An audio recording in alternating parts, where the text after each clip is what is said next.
Gaza पट्टी में अस्पताल पर हमले के बाद सारे समीकरण एक बार फिर से उलटते नजर आ रहे हैं।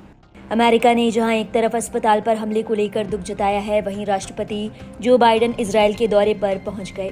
जो बाइडेन पहले जॉर्डन जाने वाले थे, लेकिन अस्पताल पर मिसाइल गिरने और सैकड़ों लोगों की मौत के बाद अरब देशों ने बातचीत से हाथ पीछे खींच लिया है। अमेरिका के रुख से सऊदी अरब, इजिप्ट समेत अन्य अरब देशों में नाराजगी साफ नजर आ रही है। दरअसल इजरायल पहुंचते ही जो बाइडेन ने इजरायल को क्लीन चिट देते हुए कहा कि ऐसा लगता है कि अस्पताल पर हमले के पीछे गाजा के आतंकी संगठन का हाथ है। हमास ने आरोप लगाया था कि इजरायल की मिसाइल के हमले की वजह से अस्पताल में कई लोगों की जान गई है।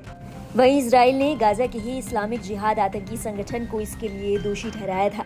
इस बीच जो बाइडेन को झटका लगा और उन्हें जॉर्डन का दौरा रद्द करना पड़ा।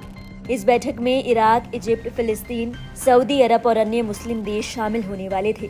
अमेरिका चाहता था कि इजरायल के साथ खड़े होने के बावजूद वो गाजा के आम लोगों के साथ संवेदना जारी रखे। इसलिए जॉर्डन में अरब देशों के सम्मेलन का प्लान बनाया गया था। इस समिट में गाजा के लोगों को मदद देने को लेकर चर्चा होनी थी, जो कि नहीं हो पाई। अब जो बाइडेन ने खुलकर इजरायल का साथ देने की बात कही है। उन्होंने ये भी कहा कि हमास का पूरी तरीके से सफाया जरूरी है।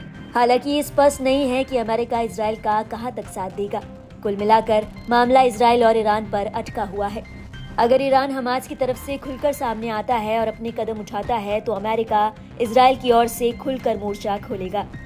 वहीं दूसरी ओर अमेरिका ये भी नहीं चाहता कि हाल ही में अरब के कुछ देशों से सुधरे संबंध खराब हो जाएं। और शायद यही कारण है कि अमेरिका की ओर से गाजा पर इजरायली हमले को सही नहीं ठहराया गया। गौरतलब है कि अरब देशों के पास दुनिया के सबसे ज्यादा तेल के भंडार है। कई विकसित देश भी तेल के लिए अरब देशों पर निर्भर है। हमास और इजरायल के युद्ध के बीच प्रतिबंधों का दौर जारी हो गया है। अमेरिका ने ईरान पर प्रतिबंध बढ़ाने का ऐलान किया है। ऐसे में ईरान और अन्य अरब देश भी इजरायल के साथ खड़े होने वाले देशों के खिलाफ एक्शन ले सकते हैं।